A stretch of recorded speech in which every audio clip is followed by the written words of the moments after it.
Hollywood हंगामा एक सप्लीनर के व्यूअर्स आपका स्वागत है। तो आज मैं आपके लिए लाया हूँ एक रशियन साईफाई एक्शन मूवी जिसका नाम है कोमा, जो कि रिलीज हुई थी साल 2019 में। तो चलिए शुरू करते हैं आज की इस मूवी को, जो कि बहुत ही ज्यादा इंटरेस्टिंग होने वाली है।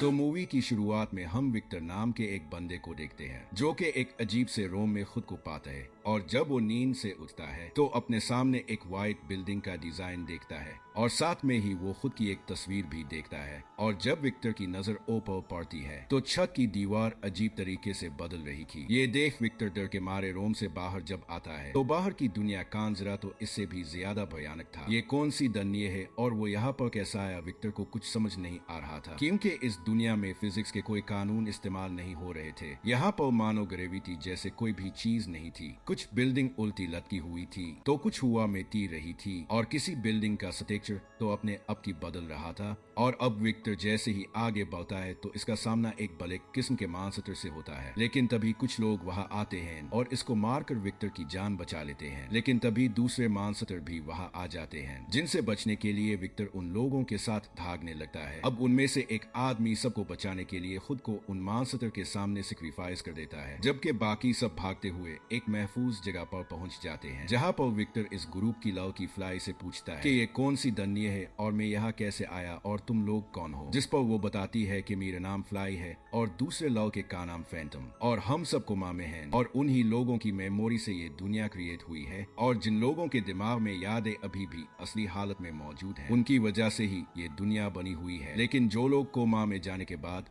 अपनी बहुत सी यादों को भूल जाते हैं, उन्हें खुद का भी पता नहीं होता, इसीलिए इनकी वजह से ही यहाँ पर हर चीज बिगड़ हुई है। और तीसरी वो लोग भी हैं जो कोमा के दौरान ही मर जाते हैं और वो मरने के बाद यहाँ पर रीपर्स बन जाते हैं, जो यहाँ के जिंदा लोगों पर हमले करना शुरू कर देते हैं। लेकिन कुछ बातें अभी भी वाजे नहीं थी कि ये लोग कोमा में कैसे गए और यहाँ से अब कैसे निकलेंगे। खैर, फ्लाई और फैंटम का एक ग्रुप था जो कि कॉलोनी नाम की एक जगह पर रह रहे थे और ये लोग वहाँ पर जाने के लिए बस का इस्तेमाल करते हैं। अब विक्टर फ्लाई के कहने पर ही एक रूम में सो जाता है, जहाँ पर कोमा में होने के बावजूद भी इसे कुछ विजन आने लगते हैं, जिसमें वो देखता है कि वो एक रो में दीवार पर कुछ तस्वीरों को देख रहा है और फिर इसके बाद वो गाड़ी में कहीं जा रहा है। फिर वो विजन में एक बड़ी बिल्डिंग को देखता है और फिर अगले ही पल इसकी गाड़ी का जब एक्सीडेंट होता है तो वो डर के उठ जाता है। और हैरानगी की बात ये थी कि वही गाड़ी अब इसके रोम के अंदर क्रैश हुई पड़ी थी। अब अगले दिन विक्टर की स्किल चेक करने के लिए सभी ग्रुप मेंबर इसकी आजमाइश लेते हैं और फैंटम इससे पूछता है कि तुम कोमा में जाने से पहले क्या काम करते थे। तो विक्टर कहता है कि मैं एक आर्किटेक्ट था, यानी मुख्तलिफ इमारतों के 3D डिजाइन बनाता था। अब इसके बाद ये ग्रुप आज किसी मिशन में जा रहे थे जिसमें उन्हें किसी जगह से हथियार लाने थे और फिर विक्टर भी उनके साथ मिशन पर जाता है, जहाँ वो एक दूसरे ग्रुप से फाइट करते हैं। लेकिन तभी इसी दौरान रीपर्स का भी हमला करने यहाँ पहुंच जाते हैं, जिस पर विक्टर अपने दिमाग की पावर का इस्तेमाल करके उन रीपर्स के बीच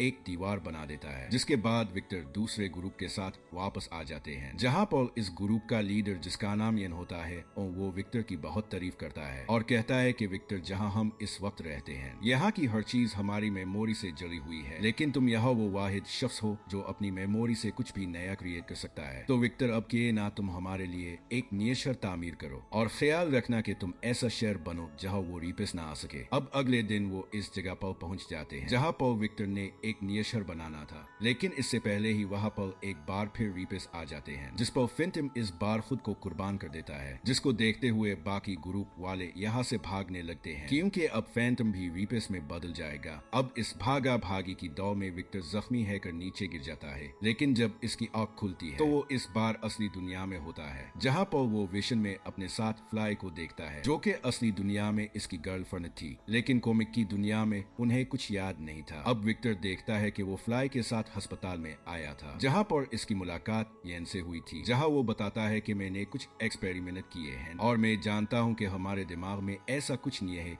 जिसे हम जनरेट कर सकते हैं और हम चाहे तो हम अपनी पसंद की दुनिया में रह सकते हैं। लेकिन इस काम में मुझे तुम्हारी जरूरत है क्योंकि तुम एक आर्टी टिकट हो और हम तुम्हें कॉमिक की दुनिया में भेजेंगे जहां तुम्हें मेरे लिए एक महल बनाना होगा। जिस पर विक्टर येन की बात नहीं मानता और इसी पिल वहां से फ्लाई के साथ भागने लगता है। लेकिन दौड़ आगे जाने के बाद इनकी गाड़ी का एक्सीडेंट हो जाता है और ये वही सीन था जो विक्टर को बार बार ख्वाब में आ रहा था और फिर येन ने दोबारा से उन्हें पकड़कर कोमा में भेज देता है। लेकिन जाने से पहले येन कहता है कि अगर तुम मेरे लिए कोमा में महल बना दोगे कि तो मैं तुम्हारे लोगों को कॉमिक की दन्नी से आजाद कर दूंगा। जिसके बाद विक्टर वहाँ एक बहुत बड़ा शहर बना देता है जो देखने में बहुत शानदार लग रहा था। लेकिन तब येन कहता है कि असली दुनिया में तुम बहुत बीमार थे, इसीलिए अब तुम किसी भी वक्त यहाँ मारे जा सकते हो। मतलब तुम्हारे पास कॉमिक से बचने के लिए सिर्फ अब 10 मिनट हैं क्योंकि मैंने ही ये सिस्टम डिजाइन किया था। और ये के करियन खुद इस शहर के अंदर चला जाता है। अब ये सब सुनने के विक्टर और फ्लाई इस अस्पताल वाली जगह को ढूंढने लगते हैं जहाँ पर येन के मुताबिक